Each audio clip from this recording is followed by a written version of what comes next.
အားလုံးပဲမင်္ဂလာပါကျွန်တော်တို့ဒီနေ့point slide show တွေပြရတဲ့အချိန်မှာအထားကြကြလေးဘယ်လိုပြမလဲပေါ့နော်အဲ့လေးတစ်ချက်လောက်ကြည့်ကြမယ်နော်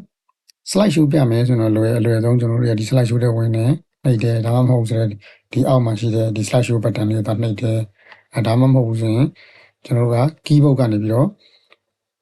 အစအနေစပြမယ်ဆိုရင် F5 ဆိုတဲ့ click ကိုစနေမယ်နော်ဒါဆိုရင်အဲ့လိုလေးဒီနှိပ်ပြီးတုံးကြတယ်ပေါ့နော်အဲ့တော့အဲ့လိုမနှိပ်မပြခင်မှာကျွန်တော်တို့ဒီ view ထဲမှာရှိတဲ့ဒီ view layer လေးကိုတစ်ချက်ရင်ပြရနော်ဒါ normal view ဆိုဒီပုံစံနဲ့မြင်ရမှာပေါ့ outline view ဆိုဒီပုံစံဖြစ်မယ်ပေါ့နော်ဒီ outline တွေပေါ့ဒါဟုတ်ပြီ slide sorter မှာကျွန်တော် presentation တွေကိုထည့်တယ် slide တွေအများကြီးလုပ်ထားပြီးပါပြီချိန်ကြရင်ဘယ်ဟာနဲ့ဘယ် slide ကိုအရင်ပြမလဲပေါ့အခုပြခြင်းတဲ့ slide တွေကိုဒီမှာရှေ့တို့နောက်ဆုတ်လုပ်လို့ရတာ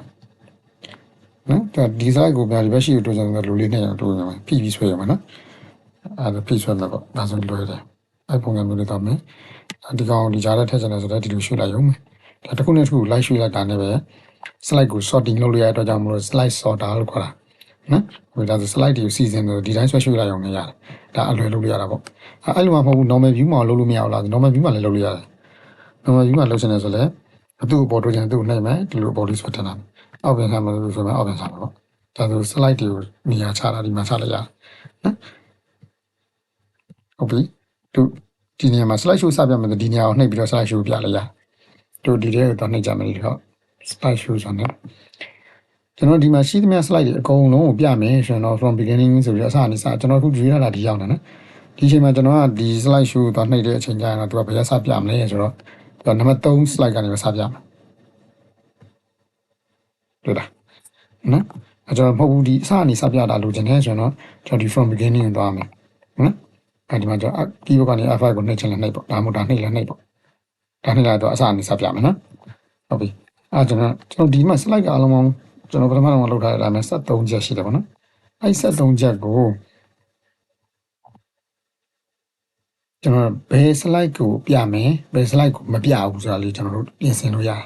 နော်ဒီ73ချက်ထဲမှာကိုလိုချင်တဲ့ slide တွေဆွဲထုတ်ပြီးပြမယ်ဆိုရင်ကျွန်တော်ဒီဟာလေးနှိပ်ရမယ် custom slide show ဆိုတာပြသူ့နှိပ်လိုက်ဒါလေးကိုနှိပ်လိုက်ပေါ့နော်ဒီဝိုင်းကျွန်တော်ဒီမှာ new ဆိုနှိပ်ရဒီဆိုတော့ကျွန်တော်ဒီဘက်ဘေးမှာဒါတော့ကိုယ့်ရဲ့ slide show ရဲ့ခေါင်းစဉ်ဒီမှာတက်ပြတာပေါ့ကျွန်တော် show 1လို့ပဲမထားလိုက်တော့မယ်နော်ဒီမှာအလုံး73ချက်ရှိတယ်ဆိုတော့သူပြောထားတယ်ကျွန်တော်ဒီနံပါတ်1ဆိုတာလေးကိုသွားနှိပ်မယ်နံပါတ်2ဒါလေးအမှတ်ချက်ပြပါနော်အဲ့ဒါမှတ်ချက်ပါဒါလေးမှတ်ချက်ပါဟုတ်နော်အဲ့ဒါပြီးတော့မှဒီကနံပါတ်9ကိုချက်ပါပြီးသွားရင်ကျွန်တော်ဟိုးအောက်ဆုံးမှာရှိတဲ့ thanks ကိုချက်လိုက်ဒါကျွန်တော်ဒီမှာ slide show မှာကျွန်တော်4ချက်ပဲကျွန်တော်လုပ်ထားခဲ့တယ်နော်ကျွန်တော်ဒီဘက် add လုပ်လိုက်ပြီပေါ့အဲ့တော့ဒီ slide တွေကိုပဲသူကဆွဲထုတ်လိုက်တယ်ဒီနှစ်တော့3 slide မှာကျတော့ဒီနံပါတ်5ဖြစ်သွားတယ်ဟိုးအောက်မှာ thanks ကဒီပေါ်ရသွားတယ်ဒါမှ sorting ဒီလိုပေါ့လုပ်လို့ရတယ်နော်ဒါခုန slide sorter နဲ့ပေါ်တယ်တူပဲဖြတ်မယ်ဆိုလဲဒီမှာတက်စီကနေ remove ပေါ့နော်ဒါဆို okay ပေးလိုက်မယ်ဆိုရင်ကျွန်တော်တို့ကဒီမှာ show ဆိုပြီးတော့ပြလိုက်ရင်